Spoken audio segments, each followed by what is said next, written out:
اللہ تعالیٰ کی عادت ہے کہ اللہ تعالیٰ اس دنیا کے نظام کو مساوات کی بنیاد پہ اللہ نے اس نظام کو نہیں چلایا. سب ایک جیسے نہیں ہیں اس دنیا میں. اللہ تعالیٰ نے انسانوں کو تمام مخلوق پہ ترجیح عطا فرمائی ہے. پھر انسانوں میں بھی سب کو ایک جیسا مقام نہیں دیا. پیغمبروں کو اللہ تعالیٰ نے عام لوگوں پر فضیلت عطا فرمائی. پھر پیغمبروں کو بھی ایک جیسا مقام نہیں دیا. اللہ تعالیٰ نے پیغمبروں میں حضرت ابراہیم علیہ السلام، موسیٰ علیہ السلام، عیسیٰ علیہ السلام اور سید الانبیاء محمد صلی اللہ علیہ وسلم کو باقی پیغمبروں پر فضیلت عطا فرمائی. اور پھر ان چاروں کو بھی ایک جیسا مقام اللہ نے نہیں دیا. ان میں سب سے افضل مقام اللہ نے اپنے حبیب محمد صلی اللہ علیہ وسلم کو عطا فرمایا.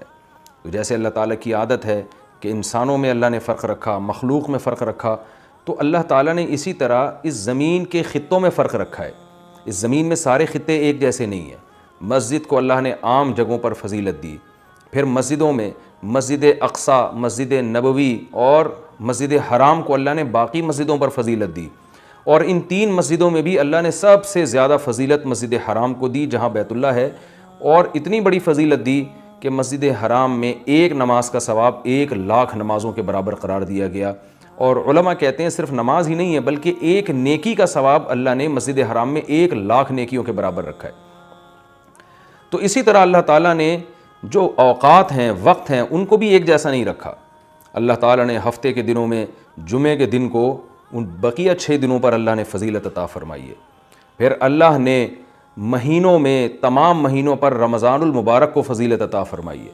آپ رمضان میں جب کوئی نیکی کرتے ہیں تو پورے سال کی نیکی ایک طرف اور رمضان کی نیکی ایک طرف، کئی گنا اجر اس کا بڑھ جاتا ہے. تو اسی طرح سے اللہ رب العزت نے پورے رمضان کو بھی ایک جیسا نہیں رکھا، بلکہ اللہ نے رمضان کے آخری عشرے کو پچھلے 2 عشروں پہ اللہ نے فضیلت دی ہے کہ رمضان کے آخری عشرے میں عبادت کا ثواب بقیہ 2 عشروں سے زیادہ ہے. یہی وجہ ہے کہ آپ صلی اللہ علیہ وسلم رمضان کے آخری عشرے میں شد میزرہ، امی عائشہ رضی اللہ تعالیٰ عنہ فرماتی ہیں تہبند کس لیا کرتے تھے. یہ کنایہ ہے عبادت سے کہ بالکل پوری رات آپ صلی اللہ علیہ وسلم عبادت کیا کرتے تھے. اور کمال کی بات یہ ہے کہ رمضان کے آخری عشرے کی جو 10 راتیں ہیں یا 9 راتیں ہیں، ان میں بھی پھر اللہ نے 9 کو برابر نہیں قرار دیا، بلکہ ان میں ایک رات ایسی اللہ نے بنائی جو پورے رمضان کی تمام راتوں سے افضل اور پورے سال کی تمام راتوں سے افضل، اور اس کا نام بھی اللہ نے خود متعین کیا کہ اس کا نام ہے لیلۃ القدر. قدر کا مطلب مرتبے والی، قدر و منزلت والی، اونچے مقام والی رات. تو یہ اللہ کی عادت ہے کہ جیسے آپ دیکھتے ہیں کہ مختلف قسم کی کمپنیاں مختلف پیکیجز نکالتی ہیں اپنی پروڈکٹ کو سیل کرنے کے لیے، لوگوں کو فائدہ پہنچانے کے لیے، خود پیسے کمانے کے لیے. اللہ کو ہماری ضرورت نہیں ہے ہماری عبادت کی. اللہ کو اس بات کی ضرورت نہیں ہے کہ ہم اس کی عبادت کریں تو اس کو کوئی فائدہ ہوگا، لیکن اللہ ہمیں فائدہ پہنچانے کے لیے، ہمیں عبادت کی طرف لانے کے لیے، ہماری تربیت کے لیے کہ یہ کسی طرح کسی بہانے آ جائیں. جیسے دیکھیں مارکیٹوں میں سیل لگتی ہے نا، چیزیں سستی ہو جاتی ہیں، کمپنی کا تو اس میں اپنا مفاد ہوتا ہے، تو غریب سے غریب آدمی بھی اس سیل کی وجہ سے سستے میں وہ چیزیں خریدنا شروع کر دیتے ہیں. تو اللہ تعالیٰ کا تو کوئی مفاد نہیں ہے ہم سے، لیکن اللہ ہمیں فائدہ پہنچانے کے لیے مختلف قسم کے پیکیج دیتے ہیں کہ آؤ رمضان کا ایک پیکیج ہے جس میں گناہ گاروں کو توبہ کی توفیق ملتی ہے. پورے سال کچھ نہیں کیا تو کچھ رمضان میں کر لو. پورے سال مسجد میں عبادت کی توفیق نہیں ملی تو چلو عمرہ کی آج تمہیں توفیق ملی، مسجد حرام میں عبادت کر لو، یہاں تو میں 1 پر 1,00,000 تمہیں دوں گا. تو یہ جو اللہ کی طرف سے پیکیج ہمیں ملتے ہیں یہ اللہ کے فائدے کے لیے نہیں، ہمارے فائدے کے لیے، کہ ہم جیسے نالائق شاید ثواب کا سن کے کہ بھئی ایک نیکی کا ثواب بہت زیادہ بڑھا چڑھا کر دیا جا رہا ہے، تو جیسے مارکیٹوں میں غریب آدمی بھی وہ اس جو ہے پیکیج کی وجہ سے خریداری کے لیے پہنچ جاتا ہے، تو اسی طرح جو بھی آخرت کی لالچ رکھنے والے لوگ ہیں، اگرچہ وہ گنہگار ہیں لیکن اس پیکیج سے فائدہ اٹھانے کا اللہ ان کو موقع دیتا ہے. پورے سال کچھ نہیں کیا تو اب آؤ، میری طرف سے سیل لگی ہوئی ہے، میری طرف سے ایک نیکی پہ لاکھوں نیکیاں دی جا رہی ہیں، آؤ میری طرف اور اس بہانے کچھ عبادت کر لو. تو عقل مند لوگ اللہ کی اس آفر سے فائدہ اٹھاتے ہیں، اللہ کی طرف سے پیش کردہ اس آفر سے، اور اللہ کی اس رحمت سے فائدہ اٹھاتے ہیں. تو وہ رحمت کیا ہے؟ قرآن نے اس رحمت کو بیان کیا کہ یہ جو لیلۃ القدر کی رات ہے یہ اللہ کی طرف سے اتنا بہترین پیکیج ہے کہ قرآن خود اس کا تذکرہ کرتا ہے، لیلۃ القدر خیر من 1000 شہر. فرمایا کہ اللہ کہہ رہا ہے کہ کسی نے 1000 مہینے عبادت کی جو تقریباً 83 سال بنتے ہیں، تو 83 سال کی عبادت کا اجر ایک طرف اور اس ایک رات کی عبادت کا اجر ایک طرف. آپ بتائیے کتنا بہترین اللہ کی طرف سے یہ اللہ کی رحمت کا معاملہ ہے اور اللہ کی طرف سے یہ کتنا بہترین پیکیج ہے، تو اتنا زیادہ اس میں ثواب. اور اللہ نے بتایا کہ ایسی برکت والی رات ہے، 2 جگہ قرآن نے اس کا تذکرہ کیا، انا انزلناہ فی لیلۃ مبارکہ، کہ ہم نے اس رات میں قرآن کو نازل کیا اور یہ برکت والی رات ہے. ایک جگہ قرآن کہہ رہا ہے برکت والی رات، ایک جگہ قرآن کہہ رہا ہے قدر و منزلت والی رات، اور دونوں جگہ قرآن کہہ رہا ہے کہ ہم نے اس رات کی سلیکشن کی ہے قرآن کو نازل کرنے کے لیے. تو ایک فضیلت تو اس رات کی یہ ہے کہ اس میں عبادت کا اجر ہزاروں گنا بڑھ جاتا ہے. آپ 83 سال مسلسل عبادت کرتے رہیں اور اس ایک رات میں آپ عبادت کریں تو اللہ کی رحمت ہے کہ اس ایک رات کی عبادت کا ثواب 83 سال کی عبادت کے برابر ہو جائے گا. تو بہت ہی محرومی کی بات ہے کہ کوئی شخص اس رات کو سوتے میں گزار دے. اور علماء نے یہ بیان کیا ہے کہ جو بھی فضیلت والے دن یا فضیلت والی راتیں ہوتی ہیں ان میں جیسے عبادت کا ثواب بڑھ جاتا ہے، گناہ کا عذاب بھی اسی حساب سے کئی گنا بڑھ جاتا ہے. جیسے مسجد حرام کے بارے میں حدیث میں آتا ہے کہ ایک نماز 1,00,000 کے برابر، لیکن قرآن کیا کہتا ہے، وَمَن يُرِدْ فِيهِ بِإِلْحَادٍ بِظُلْمٍ نُذِقْهُ مِنْ عَذَابِ السَّعِيرِ. مسجد حرام میں ظلم اور گناہ کا کوئی بھی معصیت جو ہے، گناہ ہے، اس کا عذاب بھی کئی گنا بڑھ جاتا ہے. اس لیے علماء کہتے ہیں کہ مسجد حرام میں ایک جرم وہ 1,00,000 جرموں کے برابر ہے. مسجد حرام میں ایک چوری 1,00,000 چوریوں کے برابر ہے. مسجد حرام میں ایک جھوٹ 1,00,000 دفعہ جھوٹ بولنے کے برابر ہے. تو صرف نیکی کا ثواب نہیں بڑھتا، گناہ کا عذاب بھی بڑھ جاتا ہے. اسی طرح علماء کہتے ہیں کہ رمضان میں جیسے نیکی کا ثواب کئی گنا بڑھتا ہے، گناہ کا عذاب بھی کئی گنا بڑھتا ہے. جیسے مسجد میں نیکی کا ثواب بڑھ گیا، مسجد میں اگر آپ جرم کرتے ہیں، گناہ کرتے ہیں تو عذاب بھی بڑھے گا کہ اللہ کے گھر میں تم غلط کیسے کر رہے ہو. تو اسی طرح یاد رکھیے کہ لیلۃ القدر میں 3 قسم کے لوگ ہیں. ایک تو وہ لوگ جو عبادت کر کے اس رات کو قیمتی بناتے ہیں اور 83 سال کی عبادت اپنے کھاتے میں، اپنے اعمال نامے میں ڈال لیتے ہیں. ایک وہ لوگ ہیں جو محروم ہوتے ہیں، پوری رات سوتے رہتے ہیں، لیکن وہ بھی خوش قسمت ہیں کہ چلو عشاء کی نماز جماعت سے پڑھی، فجر کی جماعت سے پڑھی، کسی درجے میں ان کو بھی ثواب مل گیا، تراویح کی کچھ رکعتیں پڑھ لیں جتنی اللہ نے توفیق دی. یہ وہ لوگ ہیں جنہوں نے اس رات کو بہت حد تک ضائع کر دیا، لیکن خسارے والا کام انہوں نے نہیں کیا. خسارے والے وہ لوگ ہیں جو اس رات میں بھی گناہ نہیں چھوڑتے، ڈرامے دیکھ رہے ہیں، فلمیں دیکھ رہے ہیں، غیبتیں کر رہے ہیں اور عشاء کی نماز جماعت سے نہیں پڑھ رہے، گناہ کر رہے ہیں، فجر کی نماز جماعت سے نہیں پڑھ رہے. تو یہ بدبخت لوگ ہیں. تو خوب یاد رکھیے کہ لیلۃ القدر میں جیسے عبادت کا ثواب بڑھتا ہے ایسے ہی گناہ کا عذاب بھی کئی گنا زیادہ بڑھ جاتا ہے. اور یہی حکمت ہے، علماء بیان کرتے ہیں کہ رسول اللہ صلی اللہ علیہ وسلم نے ہمیں یقینی طور پر لیلۃ القدر کی رات متعین کر کے نہیں بتائی. آپ نے یہ فرمایا کہ طاق راتوں میں تلاش کرو، آخری عشرے میں تلاش کرو. وہ رات اسپیسیفک متعین نہیں کی. اس میں یہی حکمت علماء بیان کرتے ہیں کہ اگر وہ رات متعین کر دی جاتی اور پھر اس رات میں کوئی پوری رات سو کے ضائع کرتا تو اللہ کی اس پر حجت تام ہو جاتی. اللہ کہتے تجھے تو پتہ تھا کہ آج لیلۃ القدر کی رات ہے، تو نے آج گناہ کیسے کیا، تو نے اس رات کو ضائع کیسے کیا، تو اور زیادہ عذاب آ سکتا تھا. ایسا نہ ہوتا کہ دنیا میں ہی عذاب آ جاتا.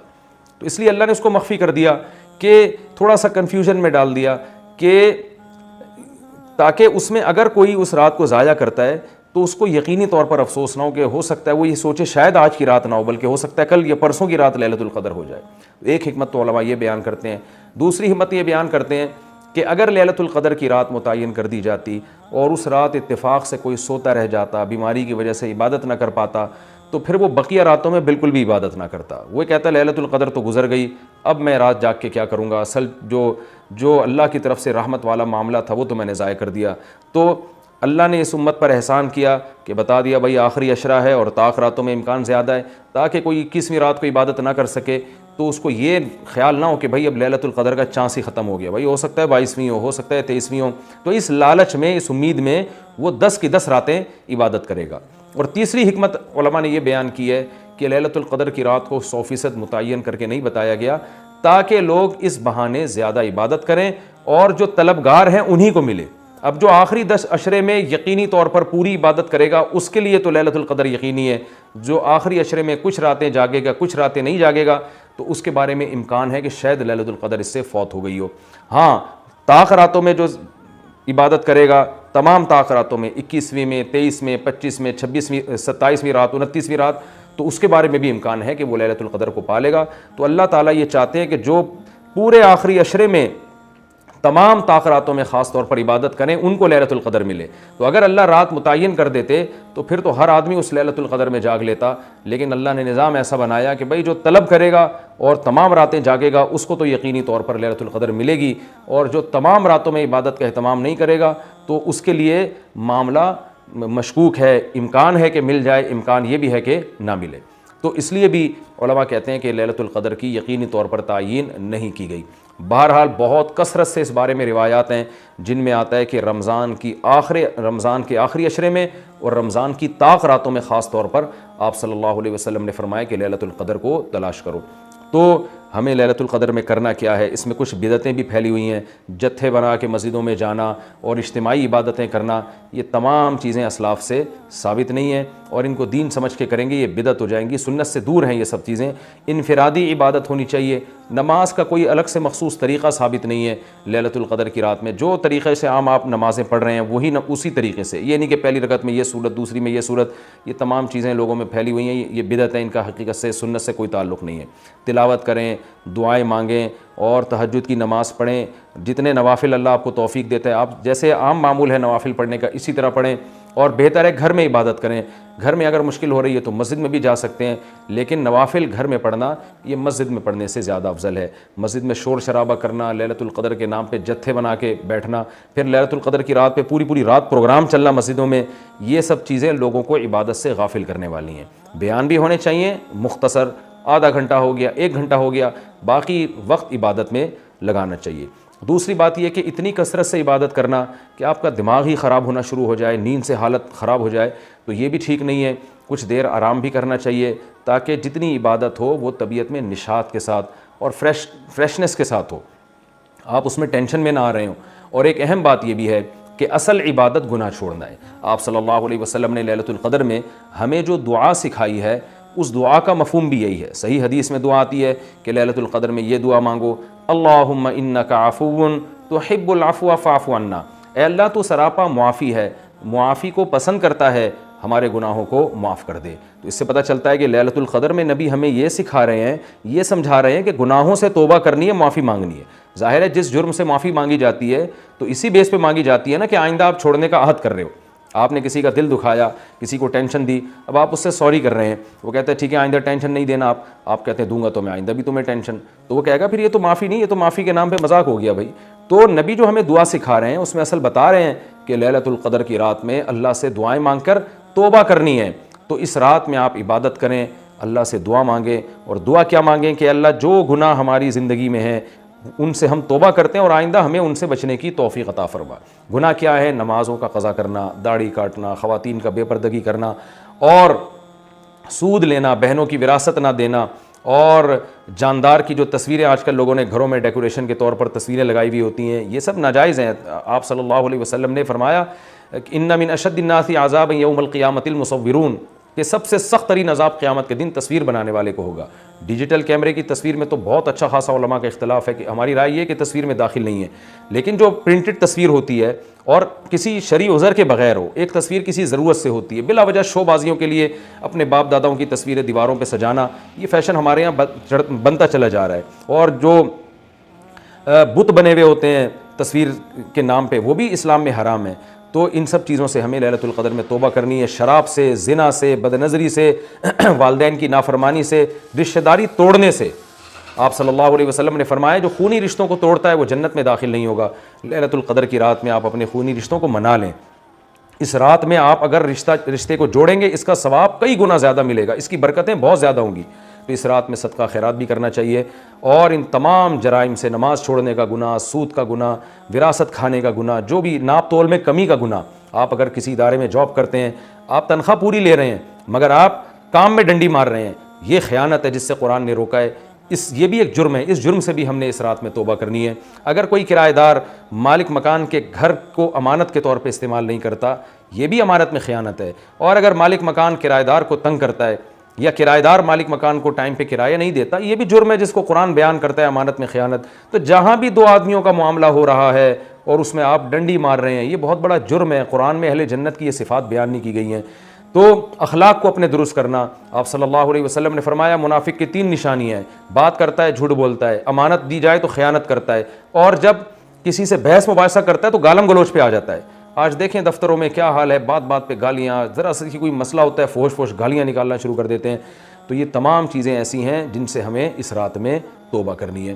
اللہ تعالیٰ سے دعا ہے کہ لیلۃ القدر کی رات اللہ ہم سب کے لیے خیر اور برکت والی بنائے, اور اس رات میں ہمیں عبادت کی توفیق عطا فرمائے, اور اس رات میں ہمیں گناہوں سے سچی توبہ کی توفیق عطا فرمائے. وما علینا الا البلاغ.